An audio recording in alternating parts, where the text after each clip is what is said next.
अस्सलाम वालेकुम।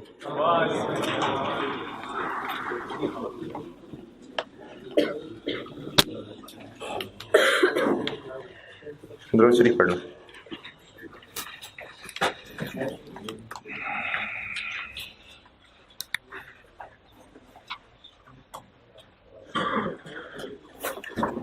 दो टुकड़े करूंगा जी।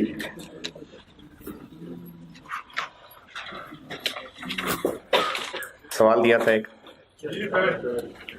अरे ये तो सवाल ही मैंने ठीक नहीं पूछा, दिया तो था। हाँ किया है, कोशिश की।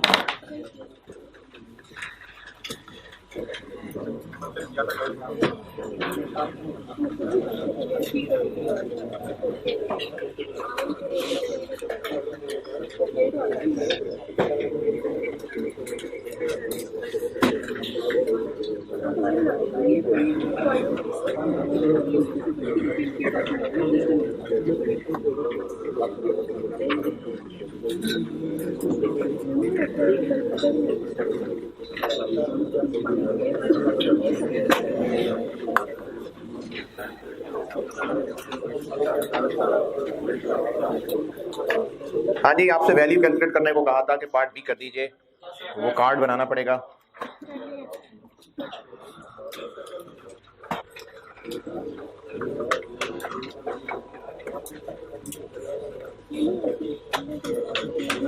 बी में ओपनिंग स्टॉक कहाँ दिया हुआ है?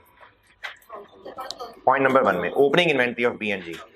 तो बी 1000 लीटर था 50 रुपए का, तो वो स्टार्टिंग पॉइंट ओपनिंग बैलेंस आ गया। उसके बाद इशू है। अच्छा, चूंकि ये वर्किंग कर रहा था मैं, तो इशू करते हुए तो रेट अपडेट नहीं ना होना, इशू करते हुए तो जो एग्जिस्टिंग है उसी पे आउट हो जाएगा।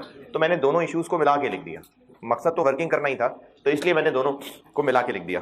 तो ये जो दोनों इश्यूज हैं 560 और 300, इन दोनों को इकट्ठे ही लिख दिया। फिर उसके बाद 12 तारीख को परचेज है, रेट अपडेट हो गया। फिर उसके बाद दोबारा इशू है, फिर 24 तारीख को परचेज हो गई है, और 31 मई वाला पॉइंट समझ लें। ऊपर कार्ड में ऊपर जो डिटेल बनी हुई है उसमें इशू में 500 लिखा नजर आ रहा है, 500। और रिटर्न के हवाले से जो 100 की एक रिटर्न है, इसके बारे में पॉइंट नंबर 6 में लिखा हुआ है कि बी जो प्रोडक्शन को इशू हो गए थे उनमें से 31 मई को 100 वापस भी आ गए। तो इसलिए सेम डेट में हो रहे थे, तो मैंने इशू में 400 ही लिख दिया। नहीं लिखना तो उसको आप 500 अलग 400 अलग लिख दें। तो ये 400 इसलिए लिखा हुआ है मैंने सोल्यूशन में, 500 इशू हो रहे हैं। और पॉइंट नंबर 6 में लिखा हुआ है कि बी के 100 लीटर 31 मई को प्रोडक्शन से वापस आए हैं स्टोर में, तो 500 इशू और उसी दिन 100 रिटर्न। तो 500 और 100 अलग अलग लिखना है, अलग अलग लिख दें। मैंने नेट करके 400 लिख दिया। ये बी है। बी में और कोई परेशानी अगर सवाल किया है तो? मैं भी बी पे हूँ। अच्छा बी, सॉरी जी जी जी जी जी। हाँ, पॉइंट नंबर 7 में लिखा हुआ है कि 240 लीटर्स खरीदे थे असल में, लेकिन रिकॉर्ड रखने वाले ने उनको 420 लिखा है, और ये ऊपर टेबल में नजर भी आ रहा है। तो हम तो सही इन्वेंट्री कार्ड बनाएंगे ना, तो जो उसने ऊपर 420 लिखा हुआ है वो गलत है, असल में 240 है। पॉइंट नंबर 7 में लिखा हुआ है 240 litres of chemical B purchased on 12 May were inadvertently, मतलब गलती से, रिकॉर्डेड एज 420। तो हम तो सही ही लिखेंगे, तो इसलिए हम इसको 240 लिखेंगे। बी में और कोई मुश्किल परेशानी? क्या हुआ? मतलब मैंने टाइम ज़ाया किया है?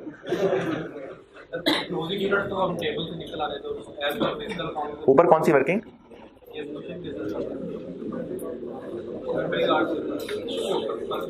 अच्छा, ये जो आपको मैंने प्रिंट आउट दिया था ना, ऑनलाइन वालों के लिए मैंने वो हेडिंग डाल के अपलोड किया है। ये जो कल आपको कॉपी दी थी, आप उस सोल्यूशन में आइए,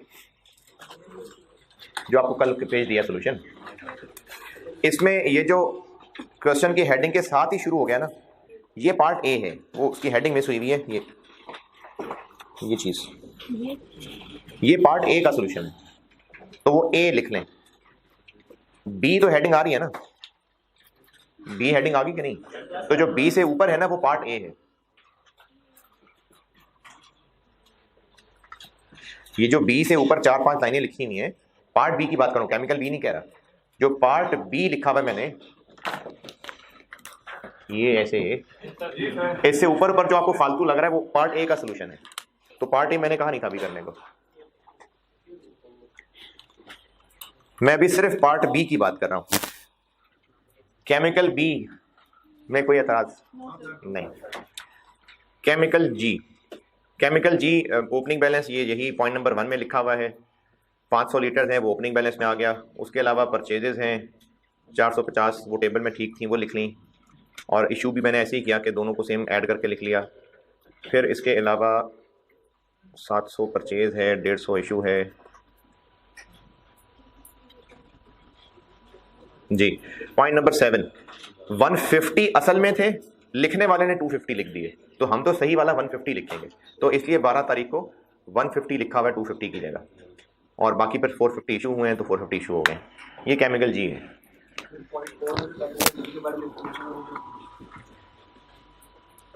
इसका इस वर्किंग से कोई ताल्लुक नहीं था, ये पार्ट ए से रिलेटेड है, वो पार्ट ए करता हूं ना मैं भी। हाँ जी, इन्वेंटरी क्या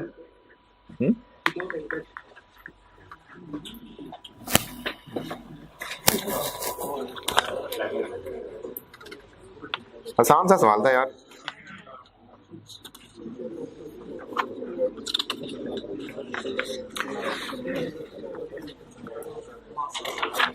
अच्छा, ये जो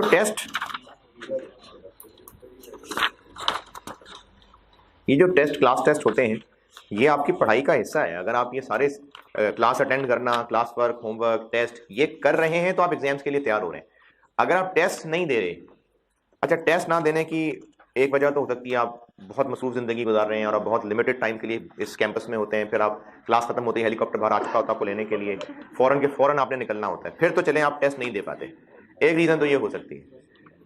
उसके अलावा एक रीज़न ये हो सकती है कि आप टेस्ट इसलिए नहीं दे रहे क्योंकि आपको लगता है कि अभी तैयारी ठीक नहीं है। सबकी मैं बात नहीं कर रहा, लेकिन कुछ ना कुछ ऐसे ज़रूर होंगे जिन लोगों ने टेस्ट नहीं दिया ना, क्योंकि ये जो यहाँ सामने बैठे हुए लोग हैं, इनमें से 62 लोग हैं जिन्होंने टेस्ट, 62 लोग हैं जिन्होंने टेस्ट दिया है, और ये 62 नहीं है जो बैठे हैं, ये बहुत ज़्यादा है। तो 62 लोग हैं जिन्होंने टेस्ट दिया है।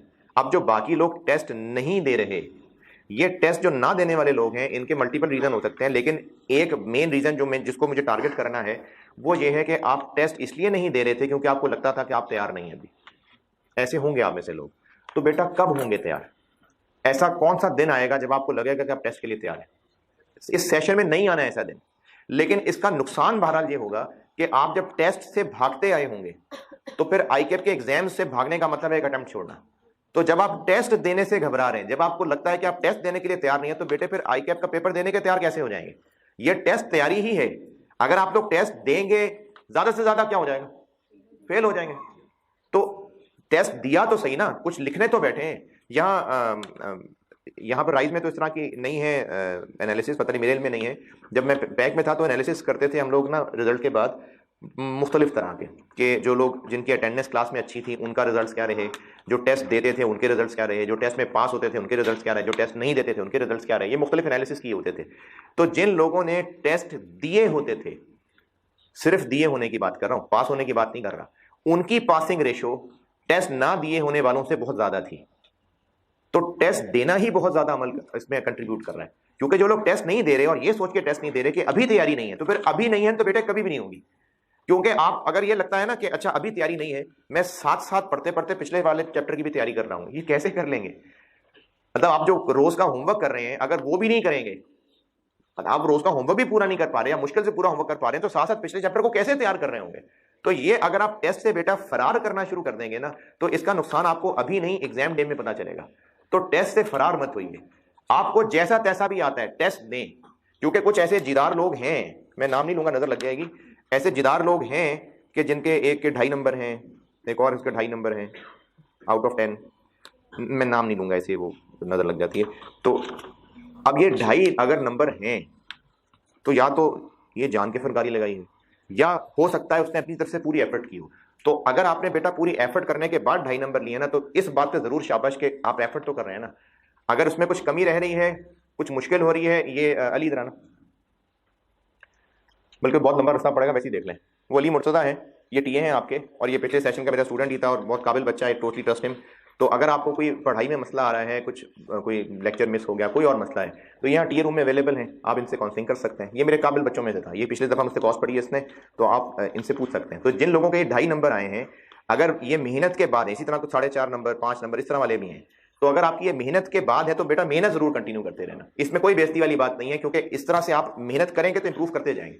लेकिन वो तकरीबन आधे लोग जिन्होंने टेस्ट ही नहीं दिया, या तो वो इतने जीनियस हैं कि उनको इन चीजों से फर्क नहीं पड़ता, वो समझते हैं कि लो लेवल की एक्टिविटी, हम ऐसे जाएंगे नहीं और ऐसे ऐसे पास कर लेंगे, तो फिर उनको तो मैं भी सलाम करता हूं। बाकी जो टेस्ट दे रहे हैं वो अपनी एफर्ट कंटिन्यू रखें, और तकरीबन कोई 21 लोग हैं जिनके 10 में से 10 हैं। ठीक है, शाबाश, जबरदस्त, आसान सा टॉपिक था, तो नहीं ठीक है, शाबाश। और बाकी को 8-10 और भी हैं जिनके 9.5 हैं, 9 हैं, तो ठीक है, शाबाश। बस टेस्ट से भागने वाले टेस्ट से ना भागें, टेस्ट देते रहिए, बेहतरी आना शुरू हो जाएगी आस्ता आस्ता। पार्ट बी में कोई और परेशानी रहेगी तो बताएं। चलें पार्ट ए करते हैं। सवाल फिर से पढ़ लें, एक दिन बहुत होता है भूलने के लिए, भूल गए होंगे, सवाल पढ़ लें दोबारा। ये थोड़ा सा मुश्किल कैटेगरी का सवाल, यानी अगर आपको इसमें कुछ जुमले नहीं भी समझ आए तो ये इसको मैं थोड़ा सा डिफिकल्ट ही रेट करूंगा। ऑटम 12 की बात कर रहा हूं, क्वेश्चन नंबर 4, मेहनती लिमिटेड। सवाल पढ़ लीजिए, इसका पार्ट ए मैं बोर्ड पे सॉल्व करने लगा हूं। इसका जो पार्ट ए है ना, वो जस्ट एक कॉन्सेप्चुअल टेस्टिंग, यानी इसमें कहीं वैल्यूएशन इन्वॉल्व नहीं थी, ये जस्ट एक कॉन्सेप्चुअल चीज थी। क्वेश्चन पढ़ लीजिए, मैं करता हूं बोर्ड पे।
वो क्लास के बाद ले लीजिएगा, वो सॉल्यूशन के पेजेस पढ़े ना अली, और भी ले लीजिएगा, अभी हैं तो दे दें जिनको नहीं मिला। कल नहीं आए थे आज, चलें वो ले आते हैं वापिस।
ये खामोशी इसलिए कि आप सवाल पढ़ रहे हैं, पढ़ लिया।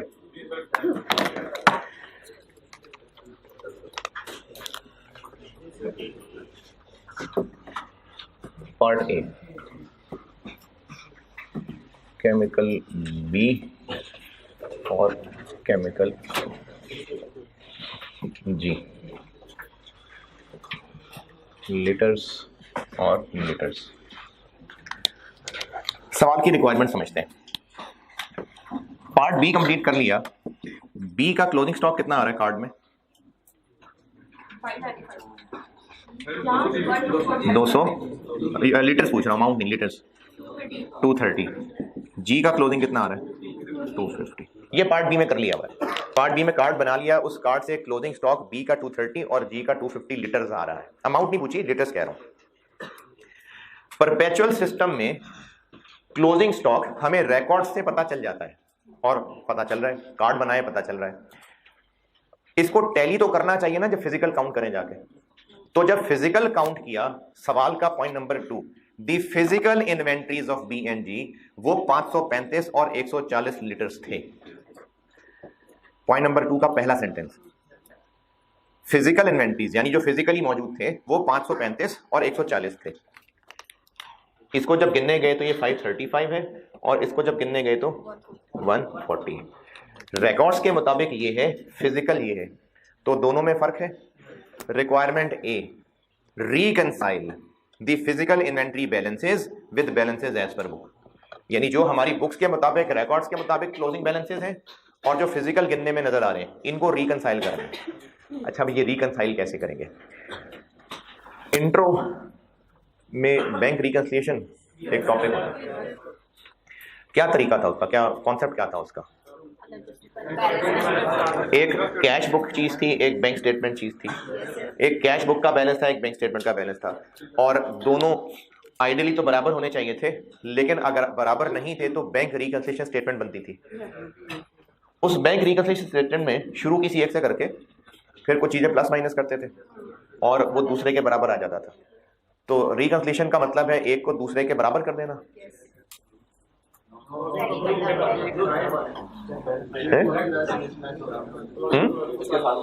क्या कह रहे हो?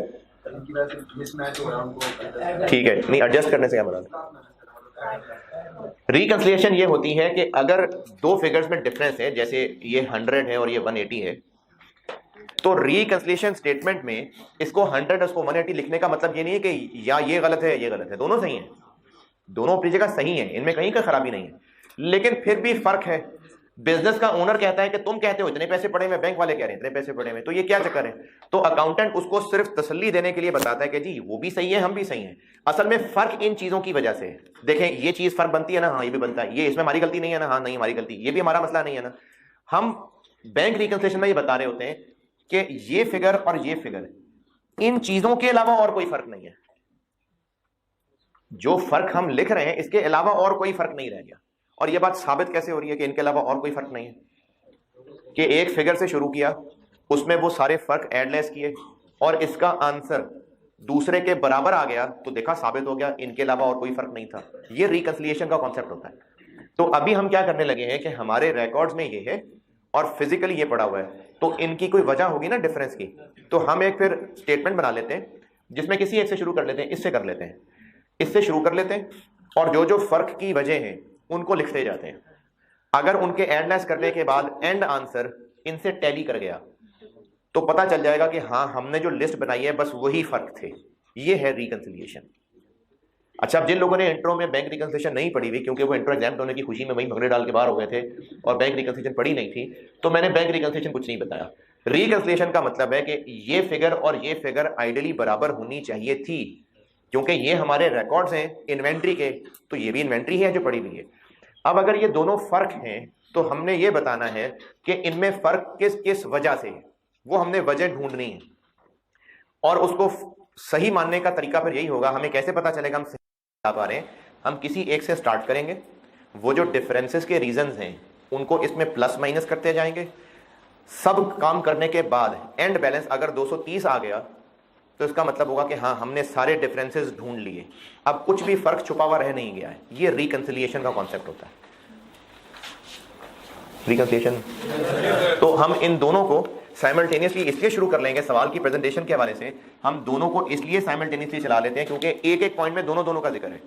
तो अगर मैं ऐसे करूँ ना कि पहले केमिकल बी सॉल्व कर लूँ, उसके बाद केमिकल जी सॉल्व करूँ, तो मुझे वही पॉइंट्स दोबारा पढ़ने पड़ेंगे। तो इसलिए मैं साइमल्टेनियसली चला लेता हूँ कि एक पॉइंट पढ़ा करेंगे और दोनों का जो जो रेलेवेंट पोर्शन होगा वो लिख लिया करेंगे। ये सवाल की अप्रोच बताइए आपको। रिक्वायरमेंट ए समझ आया क्या है? अब हम रिक्वायरमेंट ए में फिजिकल से स्टार्ट कर लेते हैं।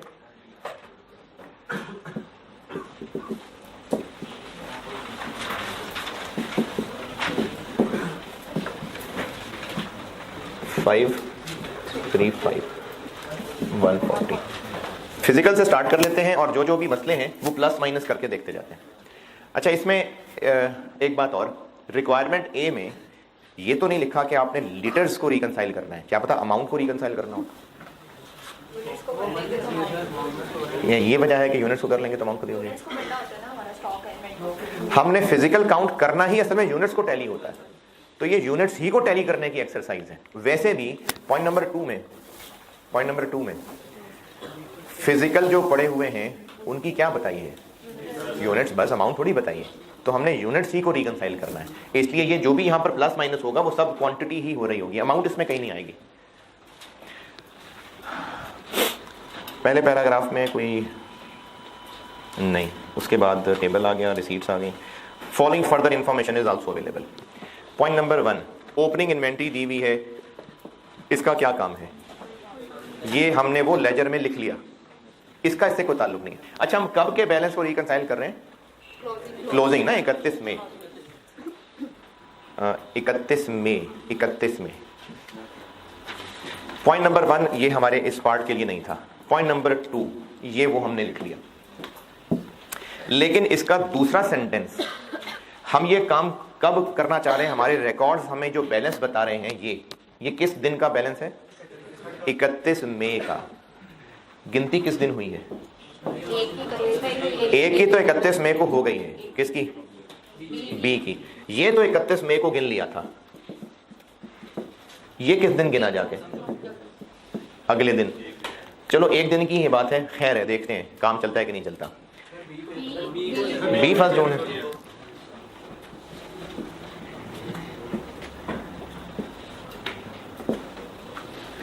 तो जिसको 31 मई को गिना ये सही है, 31 मई को ही गिनना चाहिए था, क्योंकि हम 31 मई के बैलेंस से ही टैली कर रहे हैं। इसको अगले दिन गिना है, इसका भी कोई हल निकालते हैं, लेकिन ये अगले दिन गिना हुआ है और ये सही 31 मई को गिना हुआ बैलेंस है। ये पॉइंट नंबर 2 में लिखा हुआ है। पॉइंट नंबर 2 की अंग्रेजी में कोई परेशानी। Point number 3, due to contamination 95 litres B के और 10 लीटर्स जी के। अच्छा, कंटेमिनेशन चूंकि ये केमिकल्स है ना, तो इनमें कोई खराबी आ गई तो वो कंटेमिनेशन है। जिस तरह पहले सवालों में हम डिफेक्टिव कह रहे होते थे, तो ये वो वाली चीज है। कंटेमिनेशन की वजह से स्टोर वाले ने क्या किया कि 95 लीटर्स ऑफ बी और 105 लीटर्स ऑफ बी के डब्बे उठा के थोड़े साइड पे रख दिए। इस वजह से गिनने वाले ने इनको बीच में गिना नहीं। Due to contamination 95 litres of B and 105 litres of G were excluded from the stock check. Stock check मतलब जो हम जाके स्टॉक गिन रहे थे, तो were excluded from stock check का क्या मतलब है कि इसमें इनको शामिल नहीं किया हुआ, जबकि इसमें है ना। कैसे पता इसमें है, इसमें शामिल है। तो हमने यहां से स्टार्ट करना है और डिफरेंसेस प्लस माइनस करके इस फिगर तक पहुंचना है। तो वो जो गिनती गिनते हुए एक्सक्लूड कर लिए हुए हैं, क्या करें, उनको ऐड कर लें।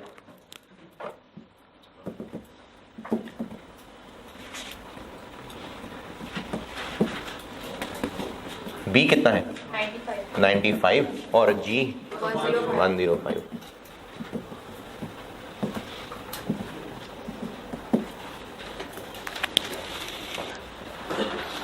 Point number 3 okay.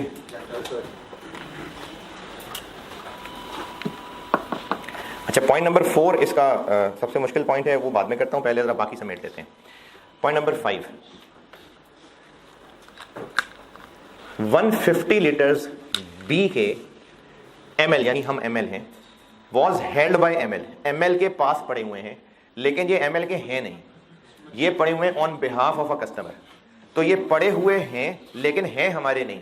जब फिजिकली पड़े हुए हैं तो गिने गए होंगे, जबकि हमारे तो नहीं है, तो क्या करें, इनको लेस कर दें।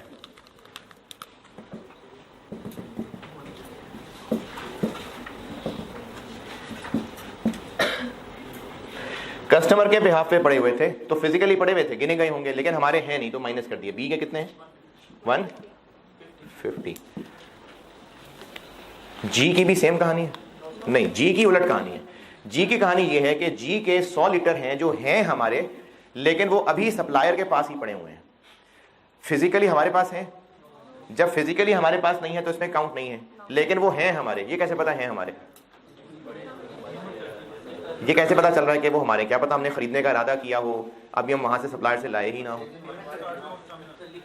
क्या लिखा हुआ है? हमारे बिहाफ पे तो हमारी चीजें हैं, तो हमारे बिहाफ पे उसके पास है ना। तो ये 100 लीटर हमारे हैं, whereas 100 litre of chemical G was held by one of the supplier on ML's behalf. तो हमारे हैं तभी ऑन एमएल्स बिहाफ है, लेकिन पड़े हमारे पास नहीं है, इसलिए इसमें गिने नहीं गए हैं हमारे, तो ऐड कर लेंगे।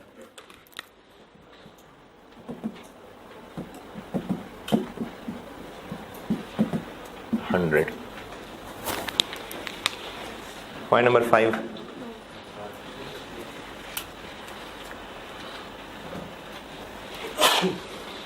हाँ जी, पॉइंट 5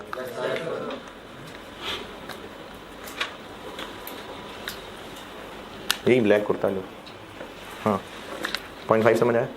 क्या किया पॉइंट 5 में?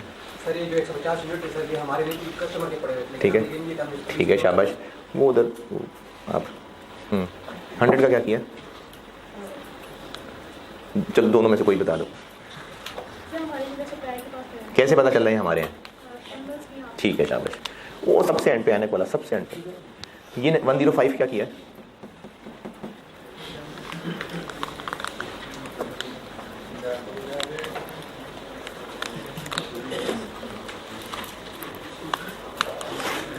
मंदिर 5 क्या है, क्या किया है?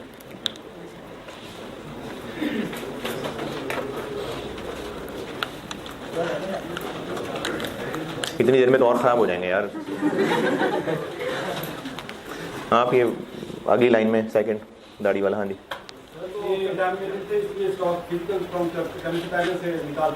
ठीक है, लेकिन है हमारे तो इसलिए ऐड कर लिया। ठीक, ये 95 क्यों ऐड किया? अच्छा ठीक, जाग रहे हैं? सही।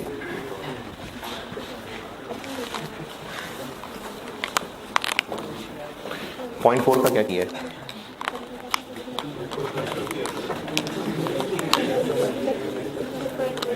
अच्छा अभी नहीं किया, पॉइंट 4 अभी नहीं किया जी। पॉइंट नंबर 6, पॉइंट नंबर 6 नहीं किया, नहीं बताने लगा हूं, पॉइंट 6 बताने लगा हूं। पॉइंट नंबर 6, ये जो बी है ये किस दिन काउंट किया है? 1 जून। 100 लीटर्स ऑफ बी थे जो प्रोडक्शन से वापस स्टोर में आ गए, किस दिन? 31 मई को। बी की बात 31 मई की हो रही है और जी की बात जो है वो 1 जून की हो रही है रेस्पेक्टिवली। तो बी के 100 लीटर 31 मई को स्टोर में वापस आ गए थे, तो हमने गिनती कब की है? तो क्या वो नहीं गिन लिए होंगे? गिन लिए होंगे, तो बस ठीक है, गिन लिए तो गिन लिए। तो क्या करें 100 का? कुछ भी नहीं, इग्नोर। जी के 200 लीटर्स ये 1 जून को जाके वापस आए, 1 जून। तो हम तो 31 मई की बात कर रहे हैं ना भाई, अब 1 जून की ट्रांजैक्शन को हम क्यों यहां पर एडजस्ट करें? तो इसका भी कुछ नहीं करना, तो पॉइंट नंबर 6 का ही कुछ नहीं करना। दोबारा, बी के जो वापस आए हैं, चूंकि वो 31 मई को वापस आ गए थे, गिन लिए गए होंगे, तो बस ठीक है, गिन लिए गए ऑलरेडी।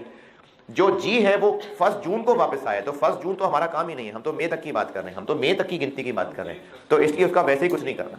तो पॉइंट 6 का कुछ नहीं करना है जी। वो काउंट अगर 1 जून पे किया होता तो 1 जून पे वापस आ गए, नहीं आप कह रहे हैं कि इसको काउंट अगर 1 जून को किया होता तो 1 जून को काउंट किया, 1 जून को वो वापस आ चुके हुए थे, तो काउंट हो गए होंगे।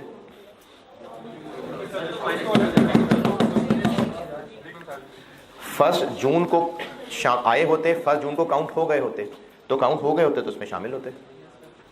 अब अगर 1 जून की बात अभी कहे कि 1 जून के है, तो ये भी पॉइंट जो छोड़ा हुआ है ना उसमें आ रही है ये बात कि 1 जून वाले मामले का क्या करें। ये पॉइंट 4 में आके बताता हूं। बी का 100 क्या? जी जी हाँ, तो 31 मई को आ गए थे ना ये वापस। 100 लीटर 31 मई को स्टोर में वापस आ गए थे या नहीं? आ गए थे। तो हमने जब ये गिनती गिनी होगी तो उसमें वो शामिल हो गए या नहीं गिने गए होंगे? तो गिने गए होंगे, बस ठीक है, गिने गए। वो गिने जा चुके हैं ना, ठीक है। 0.6। पॉइंट नंबर 7,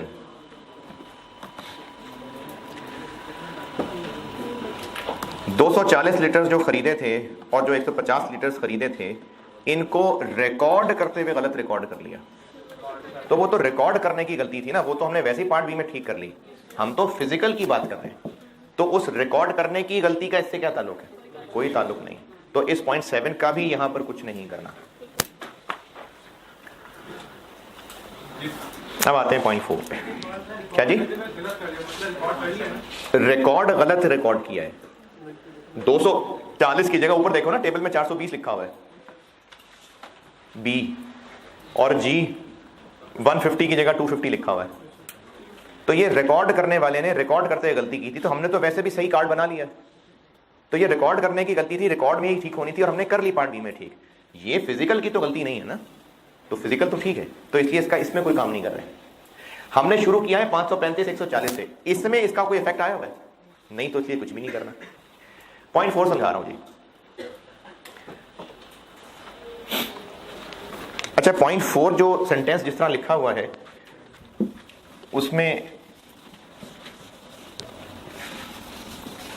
मैं आपको कुछ लाइंस लगवा देता हूं, उससे वो समझना आसान हो जाएगा। मुझे सेंटेंस पूरा पूरा बताइएगा। 250 liters of B was which was received on 1st June and 95 liters of G which was issued on 31st May 12 after the physical count were included in the physical inventory.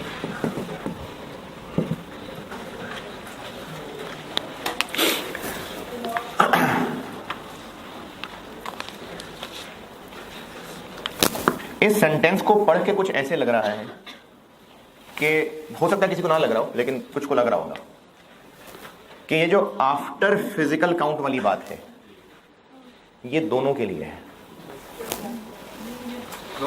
हो सकता है किसी को लग रहा हो, और लगना गलत इसलिए भी नहीं है क्योंकि एंड आ गया ना कि 250 litres of B which was received on इतना and 95 litres of G which was issued on इतना आफ्टर द फिजिकल काउंट, कि शायद इसके लिए भी आफ्टर द फिजिकल काउंट की बात हो रही है। तो ऐसा नहीं है, ये एक चीज है और ये एक चीज है।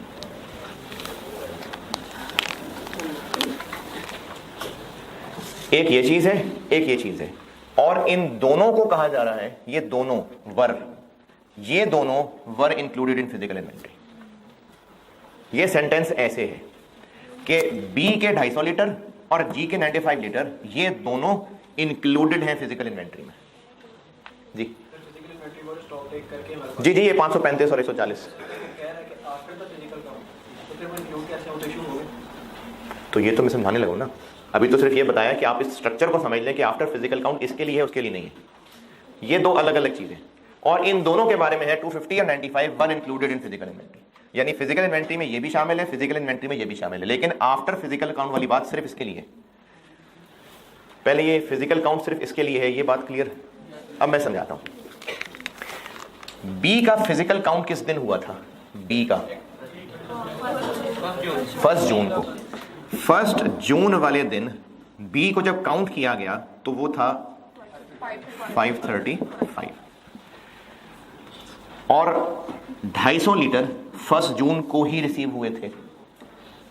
तो ये कहीं शाम को हमने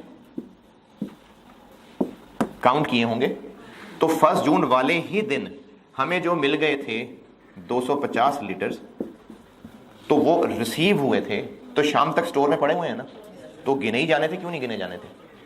तो 250 litres of B which was received on 1 June included in physical count. तो ठीक है, क्योंकि हम स्टॉक 1 जून को ही गिन रहे हैं और ये भी उसी दिन दोपहर में कहीं आए थे, रिसीव ही हुए थे ना, तो स्टोर में शाम को पड़े हुए थे। तो जब ये 535 गिना होगा तो उसमें 250 आगे होंगे कि नहीं आगे होंगे, इस बात से कोई इख्तलाफ। लेकिन हम ये जो काम कर रहे हैं ये हम एंड पे किसके बराबर लाना चाह रहे हैं? 31 मई वाले स्टॉक के। तो 1 जून की गिनती 31 मई के लिए नहीं चलेगी, क्योंकि 31 मई एक और दिन था। तो हमें 1 जून की गिनती नहीं, हमें 31 मई की गिनती चाहिए। अच्छा भैया, 31 मई को नहीं गिन सके तो क्या करें? तो फिर ऐसा करते हैं कि 1 जून से उल्टा चल लेते हैं। 1 जून को हमें पता है कि इतने लीटर्स आए हैं, अगर इससे एक दिन पीछे जाना है तो इसको माइनस कर देते हैं। अगर 1 जून की कोई और भी ट्रांजेक्शन बताई होती ना, हम उसको भी रिवर्स करके उल्टा चलते हैं, क्योंकि हमें असल में स्टॉक चाहिए 31 मई का था। जो स्टोर के रिकॉर्ड्स में है वो भी 31 मई वाला ही है जिसको हम टैली करना चाह रहे हैं, लेकिन गिनने वाले ने सुस्ती कर ली, 31 मई को वो नहीं गिन सका, 1 जून को गिनने चला गया। चलो हो गया जो होना था, 31 मई जिंदगी में तो नहीं आ सकता दोबारा। तो यहां जो गिनती कर चुका हुआ है इससे पीछे चल लेते हैं। अब पीछे चलने का मतलब है कि जो इस दिन की ट्रांजेक्शन हुई हैं उनको रिवर्स कर लेते हैं। तो 250 इसमें एडेड है, वापस जाना है तो लेस कर लेते हैं।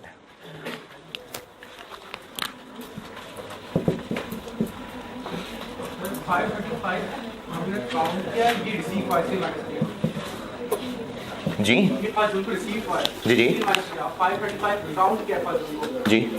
ये हमें 31 मई के दिन काउंट करना चाहिए था, एक दिन बाद काउंट किया है। तो चलो अब हो गया जो होना था। जैसे अगर कहा हो कि किसी की ड्यूटी लगाई हो कि 9 बजे जाके देखना है कैंपस में कितने स्टूडेंट्स हैं, काउंट करने, हेड काउंट करने। अब वो जो गिनती करने वाला था वो 9 बजे की बजाय 9:30 बजे आया और उसने 9:30 बजे गिनती कर ली। तो 9:30 चलो हो गई गिनती, अब आधा घंटा पीछे तो जा नहीं सकते। तो फिर जो 9:30 गिनती कर ली है वो गेट वाले से पूछेगा इस आधे घंटे के दौरान कितने स्टूडेंट्स और इन हुए थे, उनको माइनस कर देगा तो 9 बजे वाले काउंटिंग हो जाएगी। तो हमें 31 मई का काउंट चाहिए था, नहीं था, 1 जून का था। तो जो 1 जून वाले दिन ट्रांजेक्शन हुई थी वो रिवर्स कर ले तो 31 मई का बैलेंस पता चल जाएगा, तो इसलिए माइनस कर दिया। Chemical B okay. Chemical G, chemical G का स्टॉक किस दिन गिना है? 31 मई। और ये इशू कब हुआ है? ये भी 31 मई को इशू हुआ है। अब हुआ क्या होगा? हुआ ये होगा कि 31 मई को स्टॉक काउंट कब करना चाहिए था? शाम को या सुबह सुबह? क्योंकि क्लोजिंग स्टॉक सब सारी ट्रांजेक्शन क्लोज करते हैं तभी गिनना था ना, तो उसके पास गिनने वाले के पास टाइम नहीं था, वो सुबह सुबह गिनती कराया। अब जब वो गिनती कराया तो गिनती हुई 140, वो सुबह ही काउंट कराया 140 थे। अब वो काउंट जब करके चला गया सुबह सुबह तो 31 मई का दिन तो भी बाकी था, तो इस दिन 95 इशू हो गए। 95 litres which was issued on 31 May after physical count, included है फिजिकल काउंट में। जब इशू कर दिया तो इंक्लूडेड क्यों है? क्योंकि काउंट पहले कर लिया था। तो जब पहले काउंट किया था तब तक तो वो मौजूद थे, इसलिए गिने गए। असल में काउंट शाम को करना चाहिए था, चलो नहीं किया शाम में। अब शाम वाली फिगर कैसे निकालें? इसको माइनस कर दें ताकि सही क्लोजिंग स्टॉक तक पहुंच सके। तो हम इस 95 को माइनस कर देंगे।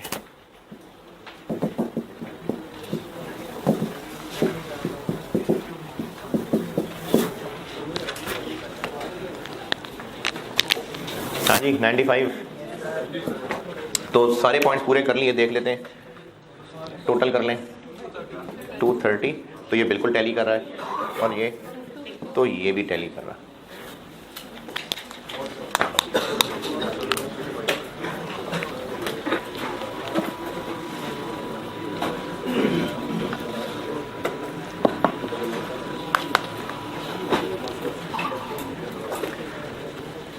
अच्छा अब ना मैं हर चैप्टर में आपको आई कैप की बुक से, आई कैप की बुक ऑनलाइन अवेलेबल है और वो आपको हार्ड कॉपी नहीं मिलनी है, वो ऑनलाइन ही होनी है। अगर किसी को किताब पढ़ने का शौक है तो बेशक पढ़े, अच्छी लिखी होती है।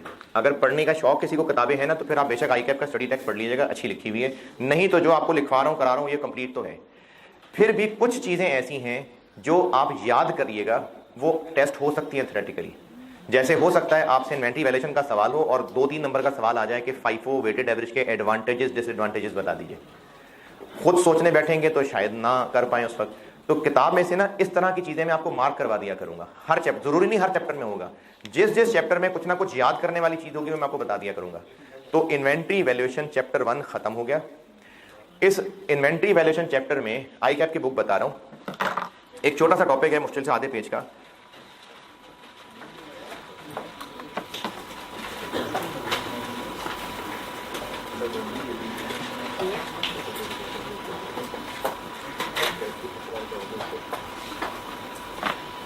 अच्छा, उसके लिए ना आपका एक और हल भी ध्यान में आया कि जो मैं इस तरह बुक में से मार्क करवाया करूंगा, तो वो आई कैप की बुक तो है ऑनलाइन, वो तो हार्ड कॉपी नहीं मिलेगी, तो आपको जो पॉइंट मार्क करवाया करूंगा वो आप वहां से देख के ना अपने रजिस्टर पे लिख लेना।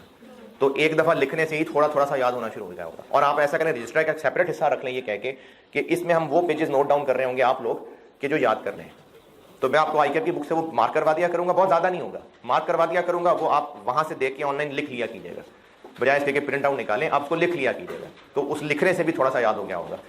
तो आई कैप की बुक जो कि नई अभी अवेलेबल हो चुकी हुई है, वेबसाइट पे अवेलेबल है, इसमें चैप्टर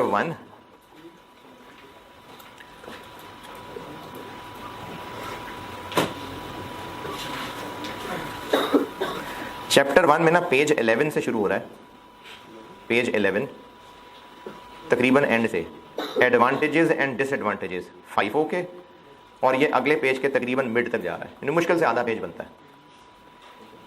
पेज 11 के एंड से शुरू हो रहा है, एडवांटेजेस एंड डिसएडवांटेजेस ऑफ 5 और 12 के तकरीबन मिड तक जा रहे हैं।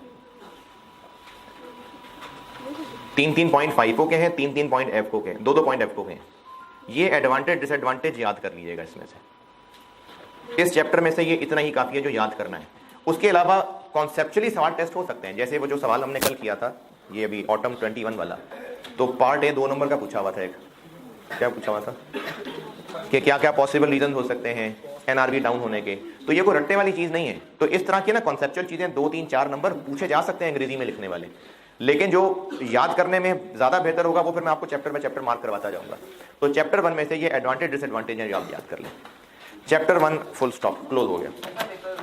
अभी जो ऑनलाइन वाले बच्चे हैं, ये 14B जो है ना, ये ओवरहेड वाले सेक्शन के अंदर देखे जाते हैं, ठीक है।